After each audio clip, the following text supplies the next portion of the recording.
Afternoon, everyone. I hope you're staying with us here for event number 4 during our Women in Craft Beer Festival, Beers Without Beards, empowered by Bumble. I'll admit, I've really been looking forward to hearing our 2 keynote speakers today ever since I met Katie Wallace, who's the Director for Social and Environmental Impact at New Belgium, and Patrice Palmer, who is the inaugural Diversity and Inclusion Specialist at New Belgium. So today, we're going to be hearing a little bit more about the diversity and inclusion programs that New Belgium will be implementing.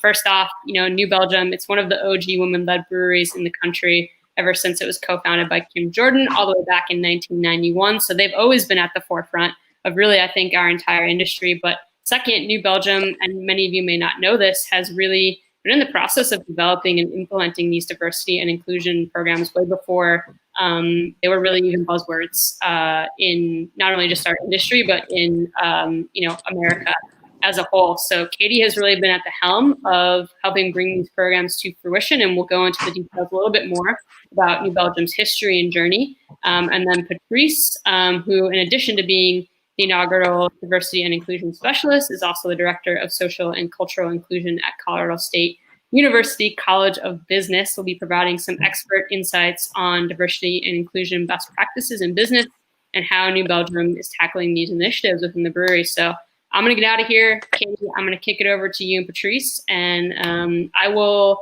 if there's time at the end, be back. I can help moderate a Q&A. If anyone has questions, feel free to drop those in the comments throughout the presentation, and I'll be back in a little bit to help answer some of those questions. Great, thank you so much, Grace. It's so cool to be here with you all, although it would be so much better to be in person and be sharing a beer, but I have one of my last Voodoo Ranger 1985s for the season, and trying to do my best to celebrate in person with you virtually. So I'm just going to take a minute here to kind of just give you an introduction to the New Belgium diversity and inclusion work and tell a little bit about our history. And then I'm going to save most of the time for Patrice, because I think Patrice has the most interesting work to share these days. And so putting up on the screen here is a picture of our founder, Kim Jordan. You may know of her, but Kim was kind of an OG in the craft brewing movement, and really the only woman taking the reins as the craft beer movement came to be in the 90s and 2000s. And so there was kind of like an April Fool's joke one year of the key founders of craft beer being having a similar kind of Mount Rushmore of their faces, and Kim was one of those. But she was also a social worker prior to starting New Belgium, and grew up in Washington, D.C. with activist parents that were fighting for civil rights. And as she started getting into the business building world, wasn't really happy with the norm and what people were telling her. And so as a social worker, she had quite a lens on equity and inclusion, and decided to run business differently and kind of buck the norm a little bit. So early on in New Belgium's journey, we became employee-owned. Kim opened up the financials to our coworkers with open book management, and let everyone understand the financials and also share in the equity growth over time. She felt really uncomfortable concentrating that wealth within her own bank account, and gave ownership to coworkers for free.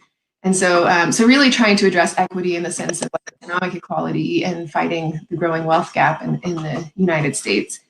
And then also, we first added on health benefits in the early 90s. She added on domestic partner benefits, and we had people in the LGBTQ community that were working at the brewery at the time, and her advisors had advised not to do that, and she said, to heck with you, we're doing that, and just took a very human approach to building the business over time.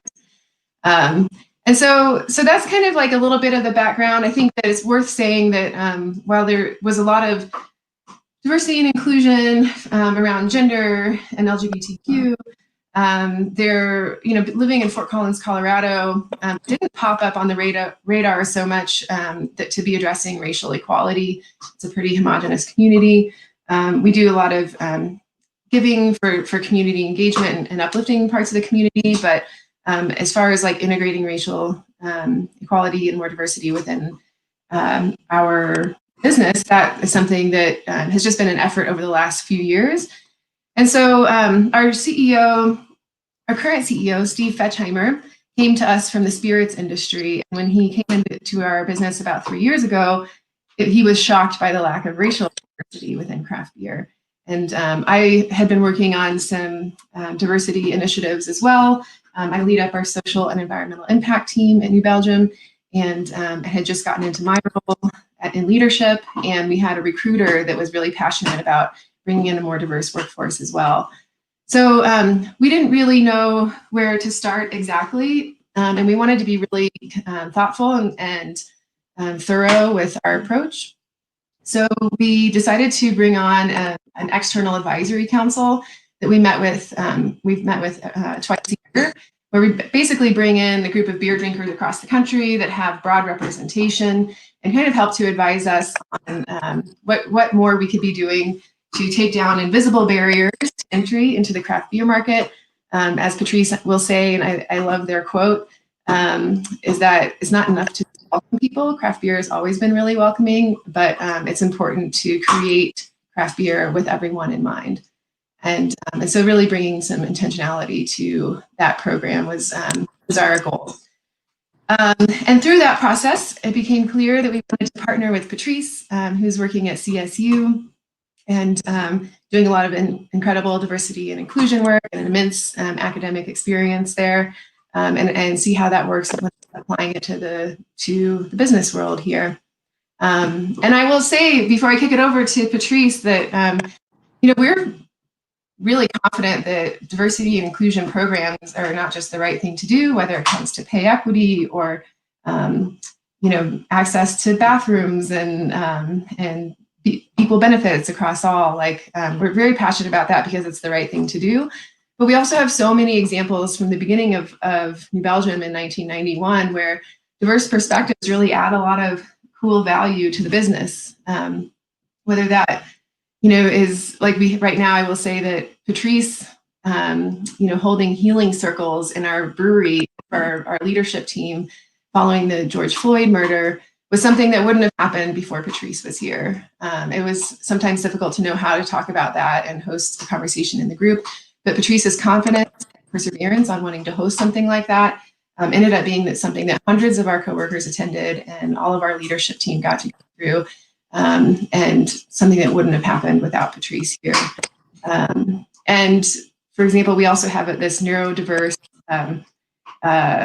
analyst on our sales analytics team who makes the most incredible, useful, beautiful images that help us understand how to approach communities and really intentionally address diversity and inclusion and not getting stuck in the craft beer neighborhoods, right? Trying to get outside of those. And so his passion and his initiative have really changed our work so much as well. And there's just hundreds of other examples of that over the years. So we see that our business is better. It's more fulfilling for all of us. Beer is more fun to drink, and our daily lives work are a lot more fun when we have a bunch of different perspectives on the world and on beer. So with that, I'll turn it over to Patrice, who can kind of get into the depths of our diversity and inclusion plan. And I'm just a number one fan of Patrice and what they bring to our team. And so excited that I get to share the stage with her and with them, Patrice, and really, really happy I don't have to follow their talk. And so with that, I'll kick it over to you, Patrice. All right. Cheers. Well, thank you all so very much for the opportunity to be before you. As Katie said, it would have been great to be able to actually sit in your presence. But based on our parameters right now, this is what we got. And so I highly encourage you, get in the chat, ask questions. This is an open space to be able to do that. As well as I would love to answer things that possibly are coming up for you as you are taking your DEI initiatives to the next level. With that, let me kind of introduce myself a little bit. Again, Patrice Palmer. I use the pronouns they, them, theirs.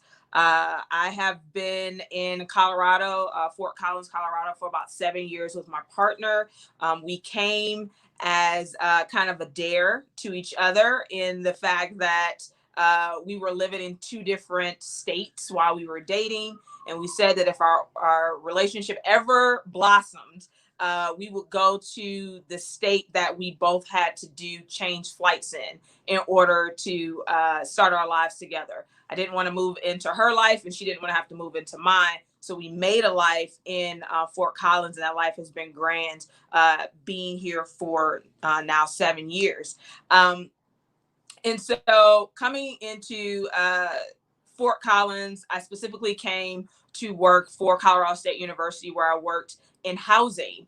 And in housing, you really get a chance to learn how to interact with different types of people, because you are meeting folks sometimes at some of the most extreme stresses of their lives that for some odd reason always show up at 2 in the morning.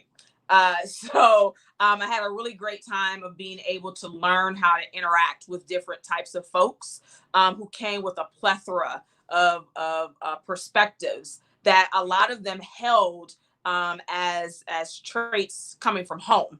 And so worked in that space, and then was able to go into the College of Business at Colorado State, where I was teaching a diversity-led program in a college that was notorious for just being very siloed in their business realm. There was not a lot of visual diversity. And so when I got there, one of the first things that I was asked is it okay if you're the only one?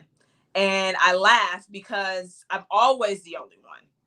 And for me, it was okay because in my work, being the only one, you don't always stay the only one. You open doors. And that's what I had a chance to do in the College of Business, is that I was able to work with students, to engage with faculty, to work with staff, to stop being the only one. But you can't bring people into a space if the infrastructure is not right. And so doing that in the College of Business had the thought process from our dean in the College of Business, Dean Beth Walker, to say, hey, let's expand what you're doing here. Great thing is that we had a very great partnership already that was brewing, for lack of a term, with Katie and Steve within the partnership within New Belgium. And so between that and knowing the work that Kim Jordan had already created, they were able to put their heads together and create a hybrid position for me. And that position was D&I specialist within the brewery, but still keeping my faculty and academic license within the College of Business. And that is where the magic actually started, because it was the first time that we had done something that was completely innovative and out the box. And therefore, now we can do change, because change only comes 2 ways. It's either by disaster or by design. And when you design it, there's an intentionality behind it. You know what you're trying to get out of it. And so there was an intentionality in the change that we wanted to do within D&I. And for that, we were able to come together, and through that mesh of understanding, of empathy, of character, of compassion, and of just doing the right thing, Brewed for All emerged. And Brewed for All is a hashtag, but at the same time, it is a point of pride that we have within New Belgium, because it is not enough to say that all are welcome. You must create these types of spaces with marginalized and minoritized voices in mind. Because if I don't see myself there, it don't matter how good your beer is if I'm not in the beer. And you know what I mean when I say that. If I'm not a part of the process, my perspectives, my cultural alignment, my lived experience are not a part of that atmosphere, it doesn't matter how good the beer is. I can't go into the space because the space is not open enough for me to bring my authentic self. I need to be able to come in there Black. I need to be able to come in there queer. I need to be able to come in there trans as a non-binary person. And if I can't come in there as all of me, I am not welcomed. And so that's where Brew for All came about. It came about from a thought process of, this is beautiful that the door is open, but if there is no invitation to come in, then it means nothing for our beer drinkers, our workers, and our industry at large. Next slide. So I got to get on this fantastic team of change agents. And the reason why I said they're a fantastic change agency is because when I first came in, I was introduced to what was called the Wolf Pack. And I said, now why are these folks calling themselves wolves? And in learning about the Wolf Pack, you realize that it's about leadership. It's about instituting what it means to be a leader within this framework. And so we not only move as a unit, and we don't only grow as a unit, but we feel the issues that affect each of us because we're able to come in as our authentic selves. So when I got the invitation to be on the CSR team, which is our corporate social responsibility team, I knew I was in good company because I'm working with folks who understand that sustainability is not just a buzzword, that it is not just environmental. What's an environment? What's an ecosystem without the people, to which is also a part of that space? And so knowing that, I've had the great fortune to work with some great folks, not only in Fort Collins, but also in Asheville, to really create what we know as a uniqueness within our realm. We are not siloed within HR. We work with HR. We are not siloed in supply chain. We work with supply chain. And so the ingeniousness of it all is that we're a part of everything that happens. And when you're a part of everything that happens, then it becomes interwoven, and D&I no longer is just a line item. It's not just this one cute thing that we hit with a program. It is what we do. So we as a team are interwoven into so many layers within the organization that when we are looking at marketing, you know, D&I has to be a part of it because the team is a part of it. If you're looking at our sustainability efforts within environment or land and water, you see us in that because we're interwoven. So you don't ever have to say, let me call Patrice because Patrice is going to be able to create an initiative. I am a part of the decision. And again, that interweaving changes what we do within our work. If you are just looking at diversity and inclusion as this very nice, neat package that you put people in, then again, you are missing the totality of who people are. Because contrary to popular belief, I don't fit. And I don't need to fit. But what the space needs to be is inclusive of me not being able to fit. And so when we think about it from an inclusionary realm, instead of just a diverse realm, then you actually bring my voice into the room. Then you start hearing the ideas and perspectives that represent the communities that I am a part of. Now we can start doing some work because it's an inclusive environment. So I challenge you, as you are even hearing the sound of my voice, that when you think about diversity, don't stay there. Open up the realm so that you are now creating an inclusive environment so that the folks like me who don't fit don't need to tell you that you need to be more expansive. That's what it means to have an inclusionary mind and start thinking outside of the silo of just HR. HR is awesome. We have some awesome partners within HR, but HR has a specific need and niche that they provide to the organization. This needs to be collaborative because people are layered, people are complex, people come with a lot of different things. So again, what are you creating that's actually instituting an inclusionary space for all? Next slide. So I get into the space, and for some odd reason, they say yes to me and all of this that shows up. And I was like, all right, because y'all know I'm about to do some damage. And they were like, well, let's go. And I was like, I like these my kind of folks. These my kind of people. And the first thing we did is that we sat down, and I had a chance to sit down with our CEO. And he told me what his vision was. He told me what he wanted to see. And I was like, yes, values are aligning. All these different things are aligning. Sitting down with Katie, yes, these things are aligning. These are things that we want to do. And Katie was very instrumental in saying we need to hold ourselves accountable. How do we do that on a public stage? And so we started doing some work. How do we make this a public act? And the reason why we make it a public act is not because we need to have bragging rights, not because we just want people to see us and say, they are awesome, look at the great things that they're doing. We want to be held accountable to the very communities that we say that we serve. We wanted them to know that this is something that we truly believe in. And regardless if we do well or not, we want to share those experiences with you, because we recognize that we are a role model within this industry.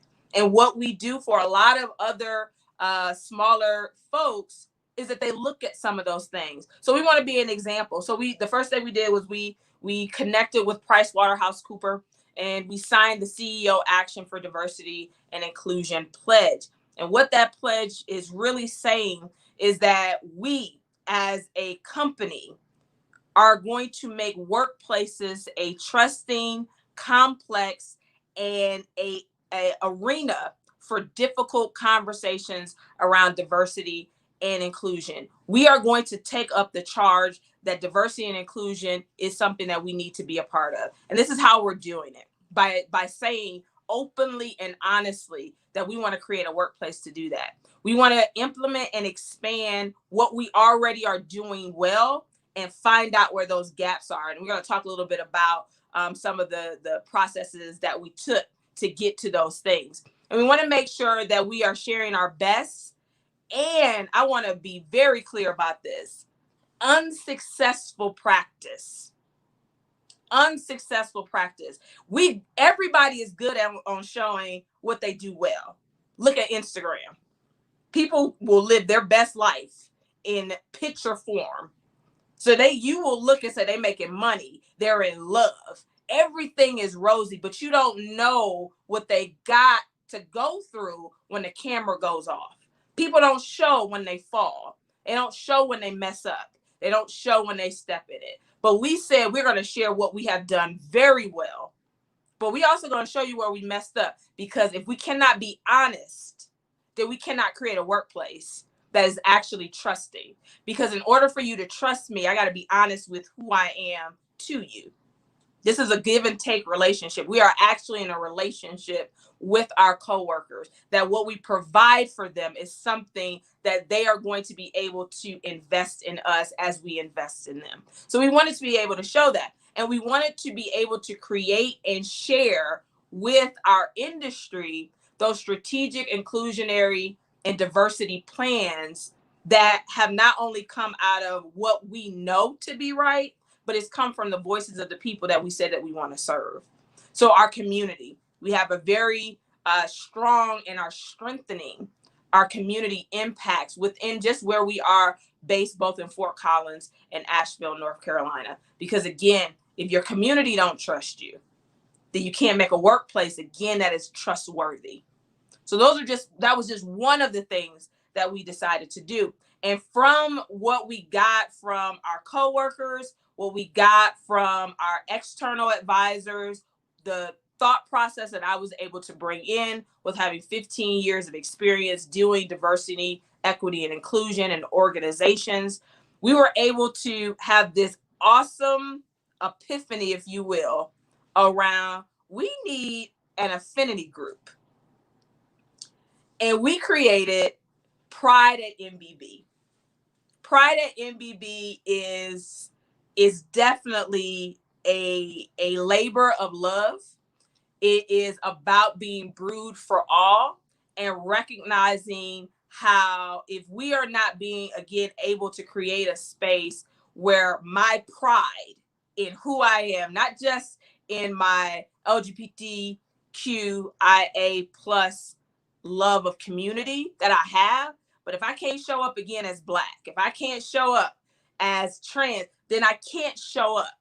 So being able to create this space was something that was absolutely an act of love, as well as another way for us to be able to showcase how we will want to be held accountable to our communities. So we were able to sign the HRC Equality Act, and with great love and care, we were able to submit for the first time to the Human Rights Campaign 2021 Corporate Equality Index that judges the best places, workplaces, and organizations in which LGBTQ people not only will survive, but they will thrive in.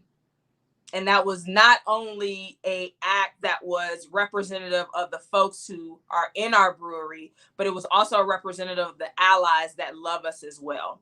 Because we had allies who came to be a part of this space because they had children who they wanted to make sure had a visual reminder of who they could be in an industry that was not created for them.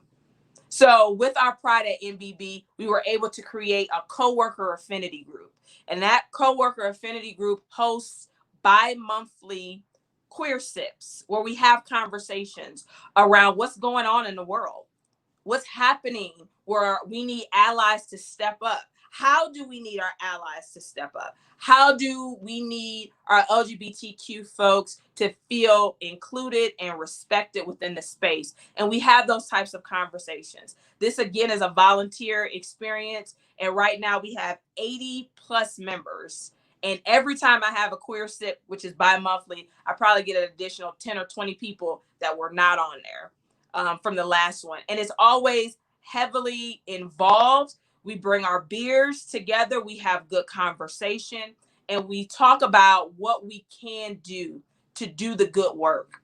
This is also a part of, as you all know, our acquisition with our organization Lion, who also has a Pride network that they are also pushing within their demographics. So New Belgium becomes its own chapter as well. Not only are we supporting our Asheville and Fort Collins co-workers, but we also sit on a grander stage where we're talking about this with our company members who live in Australia, who live in Singapore, where it's still illegal to be LGBTQ. How do we create a safe environment for them when it's still illegal for them to be able to come out?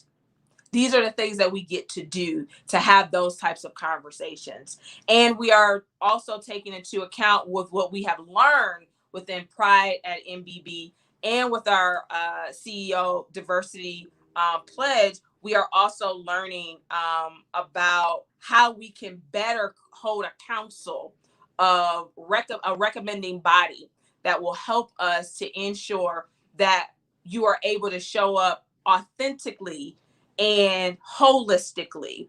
And that is going to be launching our diversity and inclusion co-worker council. And this council is a council that is made up of the folks who are within the breweries and who are able to provide us with a pulse, if you will, of what's going on in their departments, so that we can have proposals and other recommendations that we can provide to our senior leadership that is steeped in data, that has lived experience through that qualitative lens, as well as that quantitative numeric lens as well. So I am very excited about what we have been able to do, not only with Pride at Lion, not only with Pride at MBB, but also with how we are strengthening other affinity groups that already existed. Because again, before I got here, the idea had already started. There was work that had already taken place, and I just got a chance to hold on to some reins that had already been given to me. It wasn't something I had to walk into, but now I'm able to help create and help take to the next level some really cool things. And one of the coolest things that I have had the pleasure of sitting down and talking through is making a beer. Now, Bière Decoyer is a beer that went live for pre-order on October 8th and will be available for curbside pickup on October 11th to acknowledge the 32nd annual anniversary of the National Coming Out Day.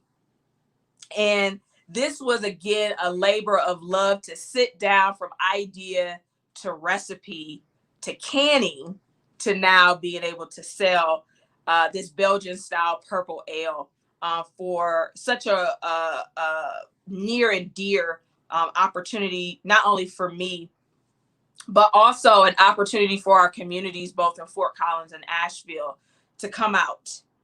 And when we say come out, coming out is not just about queer identity, absolutely centering that, but it's come out because you want to be a part of the success and love of community. Come out and celebrate how authentically I have to be able to show up in a space. Come celebrate all of me, not just my queer identity, but the fact that I show up as a Black queer person. All of me, come out and celebrate those things. And that is what this beer has had the opportunity to do, is to create that coming out for so many different folks. And I am very pleased to know that our pre-sale order is sold out. We sold out. I would say I don't think it was 48 hours and it was sold out in Fort Collins. It is almost sold out in Asheville. And folks are ready and they're happy and they're excited about this, because not only is this saying that what we're doing is celebrating the beauty of coming out and what that means to be authentic, but it also talks to so many folks who cannot come out. And we have that. We have folks who are even a part of our space within Pride at NBB who said, I would love to come out, but I can't. So this toast, as we will toast on October 11th on our patio, will also be not only to the celebratory love that happens when you're able to come out, but also it's giving to our folks to be able to know that even if you cannot come out today, know that you have a haven here at New Belgium. Know that when you are ready, your family will with open arms, will say, yes, what do we need to do to continue to support you? And so that, again, is about that intentionality.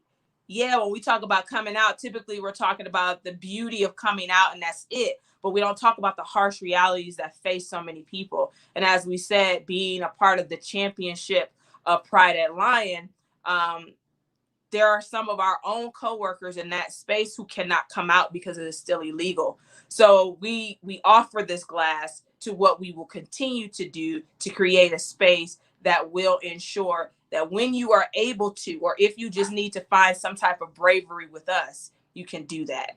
And with this also, it is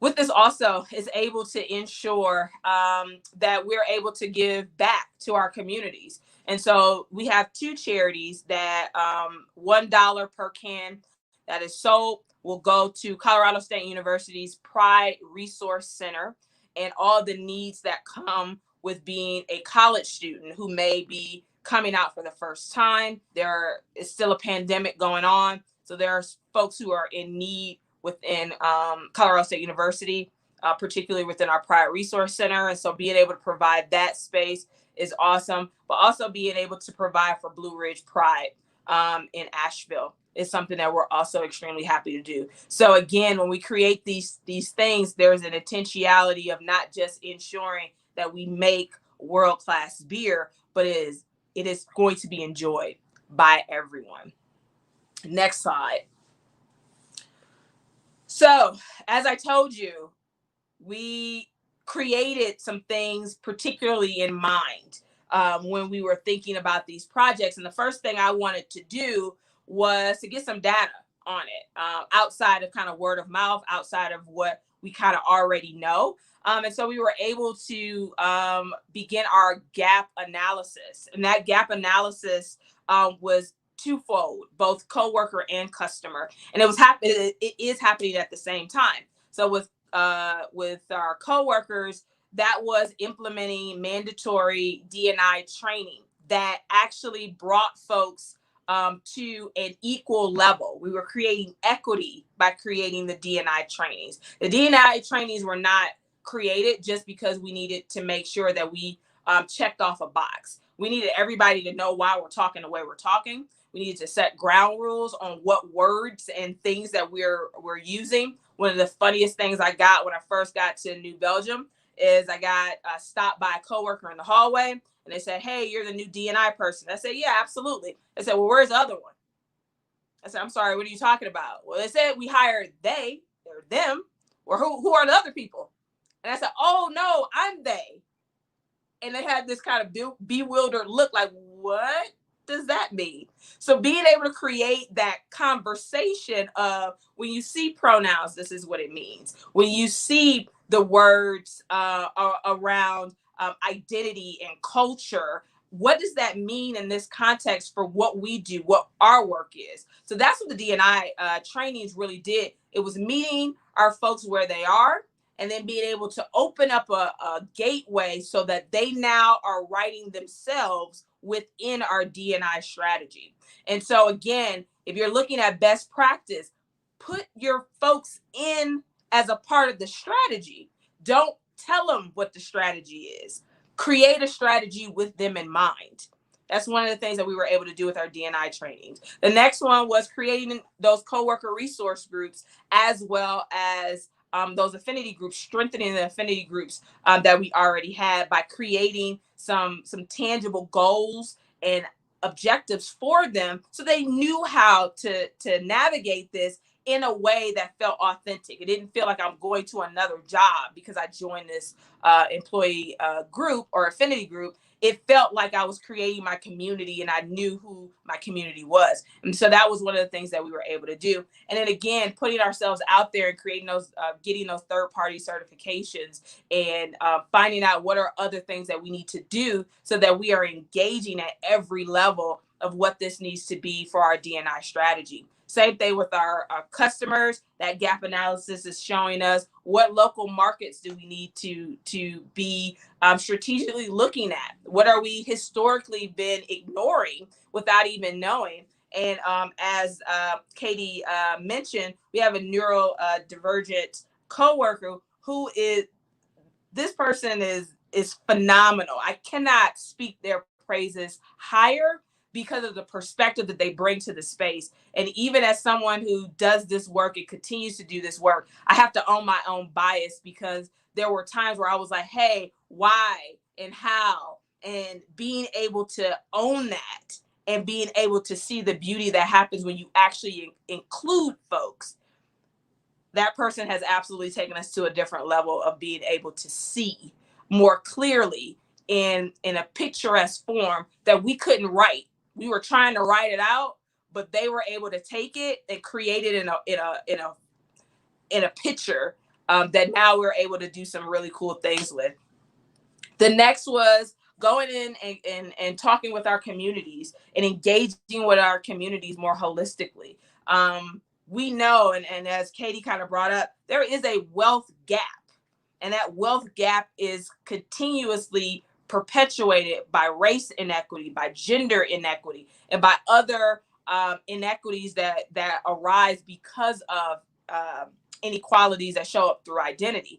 And so being able to recognize that in ourselves, being able to go into our communities and say, this is what we're doing in order to start the healing process, because you can't fix it.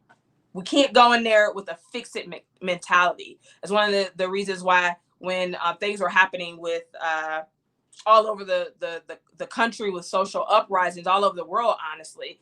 I said we need to stop and we need to heal. And in that healing, we need to be able to center Black folks, because Black folks is the one that's hurting.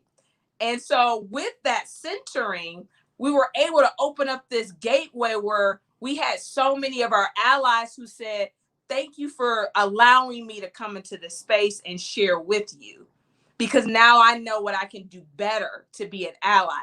That's what the healing was for. The healing was absolutely to address what was already the pink elephant in the room and say, murders have caused these things, and these causes have been perpetuated by historic inequity. And I need to be able to bring my folks of color together, my Black folks, my brown folks, my indigenous folks, and say, how can I serve you better? And when we did that, our coworkers took that same charge and said, how can I do better? And our healing circles were one of my favorite things that we were able to create. So being able to create those community engaging systems, not only within the space to which you reside, but also the communities that you work with. If you don't know your community, you can't create a taste room that reflects the community to which you say that you love and care about. All right.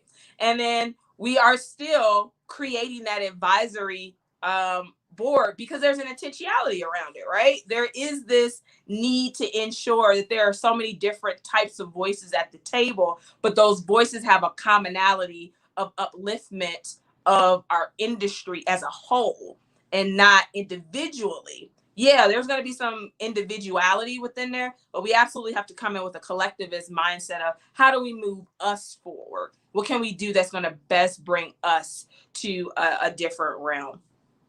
And so, last slide. So what do I leave with you? I leave you with, words mean nothing if actions are not a part of the equation.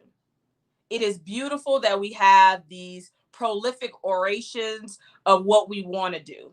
But if you don't take a chance to roll up your own sleeves and do the real work, it ain't gonna go nowhere. Actually, words without action become manipulation, and it becomes manipulative to the communities that you say that you want to serve. If you are saying that Black folks matter, then you need to be showing how we matter in the space. You just saying it does nothing. Where is the money going? Where is the time going? Where is the resources going? When we made our own statement in solidarity, that took some very intentional digging, because we wanted to say, we want to match our words with actual action. Because when people call us to the carpet, we need to be able to say, this is what we've done and this is what we're doing. This doesn't happen overnight.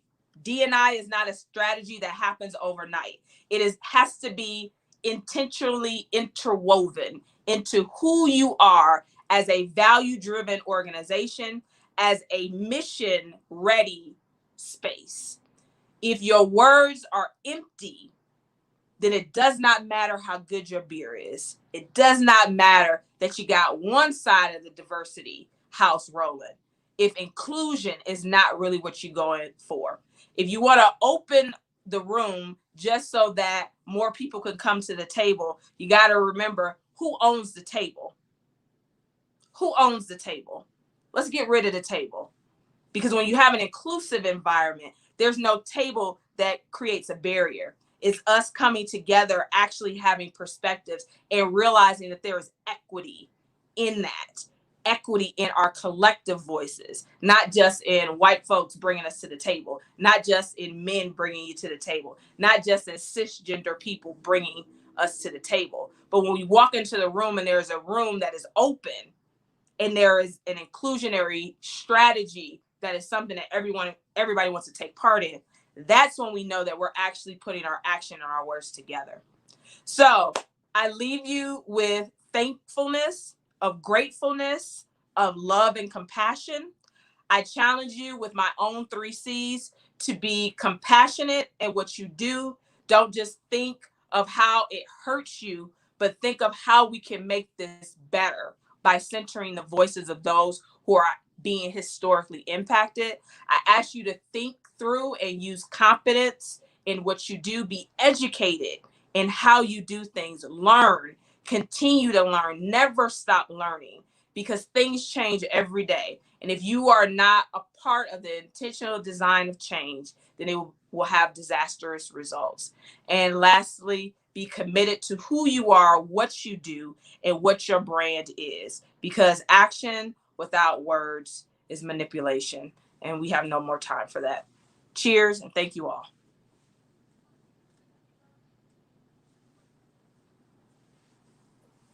Wow, Patrice, that was just absolutely an amazing keynote presentation. I think that the 3 C's that you just left us with there, compassion, confidence, and commitment, are 3 C's that we can clearly see that you take into your life every day, and everything that you do, not just with New Belgium, but in just the way that you live your own brand and your own life in general. So we have a bit of time here. I wanted to get into some questions because there's just absolutely so much that we can unpack from everything that you just shared with us. And I think we could probably take, the rest of the year to really dig into it and really get into the meat of it. But we have about 15 minutes here. So I saw a few questions come up. I want to encourage people to continue to post them now. I don't know if you've had a chance to kind of follow along, but there are just some amazing comments that people are posting, and they're really, really enjoying everything that you had to say. So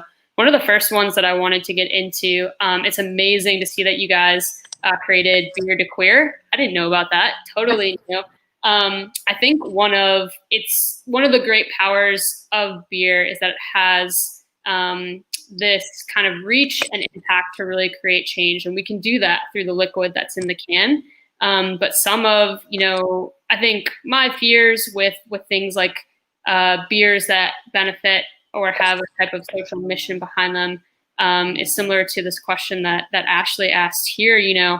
After the initial launch and after kind of the initial novelty of that has worn off, how can we keep that awareness and that conversation going behind that beer to extend it, just beyond it being, a beer release? Yeah. So the first thing is that it has to be something that's already interwoven. So when we thought about Beer Decoyer, we thought about what we're already doing within our taste rooms. What are things that are already showing up? We have an awesome commitment with Drag Bingo that does some really cool stuff for our community. We have a lot of our co-workers who this is their lived experience. And so it's a part of what we're continuously doing in our benefits. It's a part of what we're doing with our on-site physician who is also very versed in trans medicine and trans advocacy in that regard. So it's something that we're already doing. And so if you're going to create anything, you already have to have something in place so it doesn't show up as a novelty. So when folks come in and drink, they already see that that's in our merchandise. That's in our lived experiences. That is in our donations. That's in our community involvement. That's in the folks that we hire. These are the folks that we represent. So all of these things already show up for us. And this was kind of like a homage to that, to say, we love you, we care about you. Thank you for all the cool stuff that you're doing. Let us come out even further by saying how much we support you and how much we want to be back the things that you're doing, and host something as sacred for us as a creation of the beer. The brewmasters that created this are the folks whose idea and their lived experience are in that liquid. Like they actually, like this, our folks who stepped up and did this both identify as queer women, and we're like, this is us, this is for us. And so that was, again, why it stops being a novelty. It's interwoven into too many parts of our organization for that to be. Yeah, that's an amazing point, and I think something that's really important to take into consideration, because you guys already have the foundation. It's something that you live out, every day, as opposed to this being like you were saying, a novelty or a one-off or whatnot. That's something that we as an organization at How Culture have talked about a lot with the Black is Beautiful initiative. So for those of you that aren't aware, Black is Beautiful. It's a recipe for a beer that was developed by Marcus Baskerville, who is the head brewer and co-founder of Weathered Souls down in San Antonio, Texas. And he basically created this recipe that he wanted to share with everyone. And anyone around the country that wanted to make the beer had access to the recipe. They could brew it and then give proceeds back to different movements that whether it was Black Lives Matter or a different movement that was trying to change social injustice in the U.S. in our communities. But we were talking about as an organization, a lot of breweries could just sign up, create the beer, kind of like check the box, like, hey, I did that, and then not really put in place other programs like you guys have to really build that foundation to actually change their organization. So it can be a little bit of a slippery slope. So Ashley, I think that was a great question. Thank you so much for asking that. I think and Grace, I might just add too that like with everything that we do, it's really important to us that every branch has a root. So if you're making branches, like the beer is a branch, right? Creating connection, visibility, like that, all of that is important, and it plays a really critical role. But like if you keep growing branches and you don't have the roots, you don't have the programs that support people in times of need, aren't offering like hiring and promotion opportunities and creating access to opportunity and support, then that tree topples over without those thicker roots. So in general, whether it's environmental or social or any type of work that we do, every branch that we have has a really robust root system, and we're equally focused on growing that. That's an amazing point. And I think we'll get into this next question here. New Belgium, you guys are a pretty big organization, and so you may have some access to other resources or whatnot. But how can like a smaller brewery incorporate D&I, or what's like a good starting place? What's a good starting point to really start to incorporate some more diverse and inclusive programs in your brewery?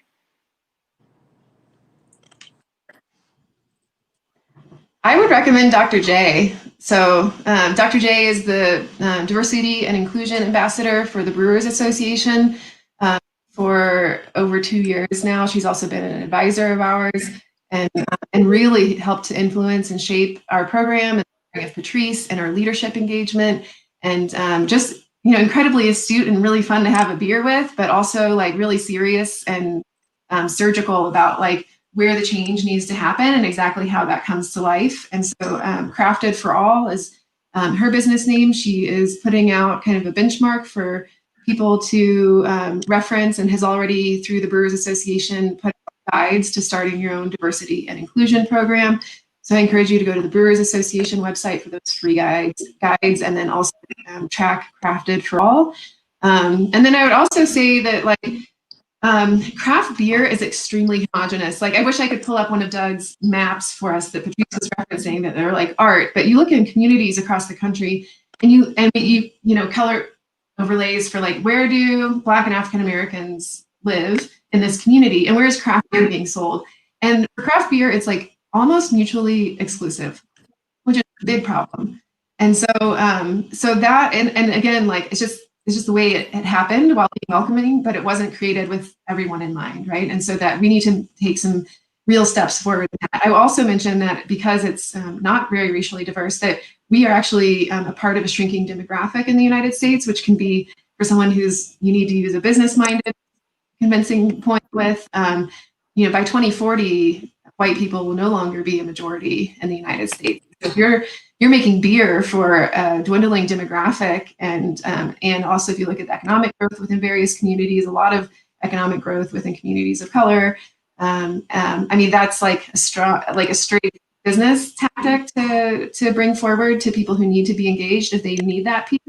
But of course, it's like the right thing to do. And there's like a lot of cool, like we talked about before, amazing creativity and joy and whatnot that comes from having a really diverse community too. Yeah, absolutely. I mean, it's really all, I don't know why people wouldn't want the organization to be more diverse, because it's all those diverse perspectives that really push the envelope and push you forward as an organization. So I know, for us here at Hop Culture, Katie, you're mentioning Dr. J. She's a wonderful, wonderful resource. We're actually working with her within our own organization. She's helping us figure out where there are points within the magazine, that we can improve on and be more equitable and inclusive and just. Because, there's 3 of us that run the magazine, and we are all white. And so how can we, from our perspective, Patrice, as you were saying, not just use our words, we're a magazine, so we do use our words a lot, but how can we turn those, into action and make that a part of the equation? Because otherwise, like you said, without action, it just becomes manipulation. So kind of to that point of, looking at specific actions that we can actually take. This is actually a really interesting question from the Beer Babe, because this is something that I think a lot of breweries can take these certain actions within their own tap room. How can the physical design of a tasting room be adjusted to be an invitation to all? Dr. J walked us through this really great representation of a model where, you go into a tap room, like let's say you have a bar, and that bar is really high. And so people that are, maybe shorter or can't reach the bar, it's not very inclusive to all of them. So how do you make that more inclusive? Well, you could give someone a chair, right? Or a stool to step on. But then at the same time, you're kind of pointing out, their deficiency per se, or that, that's not the truly equitable way to really include everyone at that bar. So what's the way to do that? Just lower the bar. And that way everyone can reach it. We're all on the same level and it's really equitable to all. So it's kind of little things like, I thought this was a really interesting question. That I wonder if you guys ran into this in New Belgium's tasting room, or if you do anything to make it a more inclusive space. Yeah, I think the first thing I thought when I came in, I went to an event, and I was in our taste room, and I was like, I looked around and I was like, there's no restrooms, and they were like, yeah, it's right there. I was like, yeah, they're only binary, and everybody like stopped and was like, crap. It was just like this collective like, I don't think we ever thought about that. I was like, I have to, for me personally, I'm an employee, so I can go into the employee side of the house and I can do that. But there was nothing on our customer side. And so it was, our team, it was our taste room team, it was a lot of different teams that came together and said, what can we do now? And then how can we build further out? Because we never took it into consideration. It wasn't a like, oh, we're going to make sure that we create restrooms that were binary. It was literally like, when you create permits, and there's a certain amount of restrooms that you have to have for the space. It just wasn't taken into account. And so now we're taking that into account as we can create the spatial diversity, because there's a spatial diversity that has to happen. As you said with Dr. J, being able to walk in, if I am in a wheelchair, being able to come in and go right to the bar, that was not something that existed prior to. So being able to have those types of things now, that's why you need different people. Because if everyone has that lived experience that is extremely homogenous in any way, it will only represent who is in the space to create it. And if I'm not in the space and no one is thinking about me, I am often left out. So again, it's creating that awareness, being able to say, there's just not enough folks here that can give us what is needed. What can we do? And going back to Katie's point, it's just a good business move. It's good. It's like, that's a good business move to know your customer demographic, right? To know when it changes. That's a good business move. And so that was one of the things I noticed when I came in. And then another noticing was the fact that I didn't see pictures of me. I didn't see my skin anywhere. So, or my music. That was the other thing. I didn't hear my music. And after working there for a while, I brought some friends in, and they were like, I like y'all music. That's weird. And I was like, I know, right? I don't know who did it. No one said anything to me, but they just started differentiating their music. They started switching it up a lot. And if you could see how folks went from very country kind of rock to going hard with Whitney Houston, I was just like, I gotta have a beer with these people. And I mean, everybody's just singing it. And it was just a cool thing to be at, to just be like, that's my music, that's a part of my culture. And you do know that song. That is a song that you've heard before. And folks singing it over a good beer, it's nothing like it. And that's how I knew that space has switched from just a welcoming space to an inclusive environment.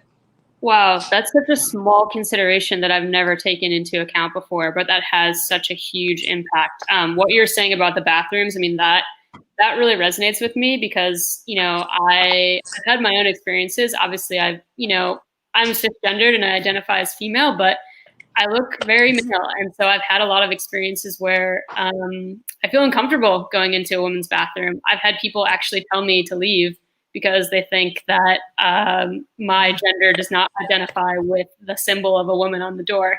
And I've actually gone into the men's bathroom because I needed to use the bathroom and I wasn't welcome in my own, gender's bathroom. And so having these non-binary spaces is really important to our community. And that's kind of, it's actually a small change that you can make. So having non-binary bathrooms, having, a diverse music playlist. I mean, that's blowing my mind right now thinking about that, because that's just not something that I have thought about in the past. And so there are little things that we can be doing in our breweries and in our community that just make a huge difference. And I'm sure there's plenty more. There's a ton that you covered in the presentation. I'm sure there's plenty more questions that people have. We have to unfortunately wrap up our discussion here, but if people do have more questions and they want to reach out to you, what is the best way to do that? Where can they email you or DM you or just kind of connect with you to learn a little bit more? You want to go first, Katie? Sure. I think to answer that question, I think hitting us up on LinkedIn is an easy way to go about that, right? Always feel free to reach out there. I do want to mention too on the community, like making your tap room more hospitable, that you don't want to host a hip hop night and just expect like, this is what Dr. J mentions a lot, right? Like don't host a hip hop night and expect like all these people of color to show up and that's like your thing. Like you really need to partner with people in your community and offer your space to what they feel is important. And it may or may not be that, but it's not you hosting something that feels a bit inauthentic, right? It's you partnering with community members to make sure that your space is inviting and inclusive. And then I also just want to say the last thing is like how important it is to just normalize discomfort and awkwardness. We're all a part of a book club right now that Dr. J is facilitating. A lot of people in our company are doing this, reading How to Be an Anti-Racist.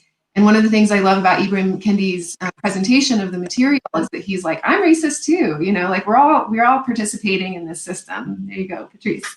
And so like that's something that's going on at an all staff. A lot of people took their guard down when I'm like, it's awkward. It's okay to be awkward. It might be uncomfortable. We're gonna have to like acknowledge that we have been doing things exactly right and wonderful our whole lives and be really willing to adjust and grow. And so just like normalizing a culture of like momentary discomfort has been something that's really opened up a lot of doors instead of, where people can take their guard down a little bit. So, but really, thank you so much for having us, Grace, and all of the Hop Culture team. And we're so excited to have beers with everybody one day when we can be released from these virtual prisons. But we're just excited to have the opportunity to hang out with you all. Perfect. Well, thank you both so much for joining us and for this absolutely engaging and this enlightening discussion. I hope it's something that people will take back into their own communities and share just a little part of something they learned today, whether it was compassion and confidence and commitment into their lives, whether it's words mean nothing, if actions aren't a part of the equation. I think, Patrice, you shared a lot of just actionable tips and I'm struggling for the words because it's just been so impactful for me. I'm not usually at a loss for words, but you somehow impacted me that much. So your passion really came through and everything. And I'm hoping everyone can take that into their own communities is basically what I want to say. So thank you so much for joining us. I hope you guys will join us in about 10 minutes. We have the programming rolls on. We have a beer cocktail class featuring female mixologist Kat Cannon and Jägermeister. So feel free to take a little break and then hop in again and join us in about 10 minutes or so. But we'll sign off here. Patrice, Katie, thanks so much. And take it easy. Cheers. Cheers.